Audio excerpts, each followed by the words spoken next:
Every year in the United States, tens of thousands of people die from fentanyl overdoses. It's become so common that the numbers almost feel abstract. But behind those numbers, there are networks. And behind those networks, there are people. At one point, the U.S. government was offering $15 million for information leading to one man. Not a terrorist, not a war criminal, a cartel boss. His name is Nemesio Oseguera Cervantes. Most people know him as El Mencho. He was born in 1966 in rural Jalisco, Mexico, one of several children in a farming family. He came to the United States in search of employment, like many young guys from his area. However, that course changed somewhere along the road. In the 1980s, he was arrested in California on drug-related charges and eventually deported back to Mexico. That return changed the direction of his life. When he returned home and joined the Mencho cartel, he quietly learned how the system really worked: trafficking routes, protection networks, and the business of organized crime. He wasn't known for being flashy. He was known for being disciplined and patient. When Mexico intensified its crackdown on major cartels in the late 2000s, power structures started to fracture, while others fought for survival. He created something new.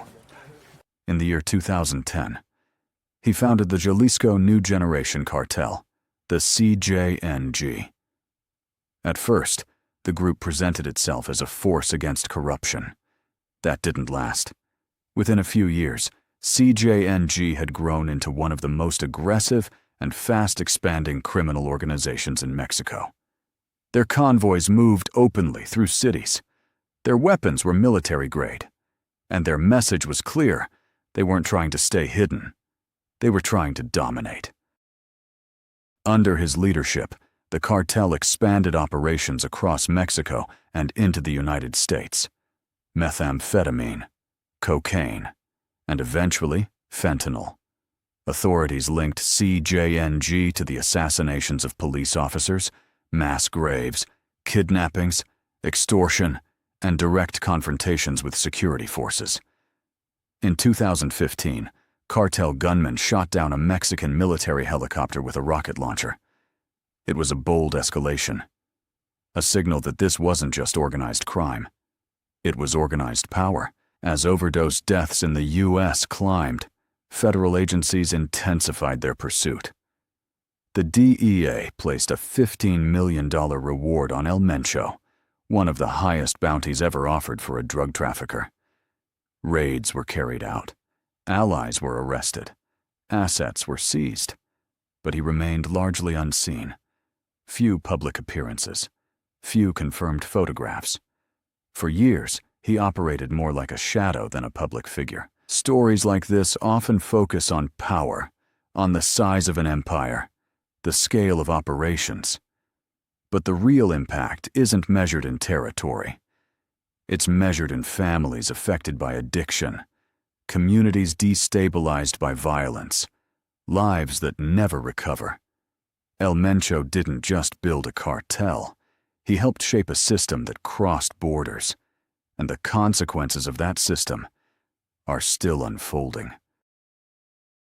Sunday, February 22nd, 2026. After years of violence, years of hiding, it finally happened. And Mencho, the powerful and feared leader of the Jalisco New Generation Cartel, was killed in a Mexican military operation, reportedly backed by U.S. intelligence. For one of the world's most wanted men, the hunt is over. Another secret unlocked. This is Dark Secrets Vault. Subscribe if you dare.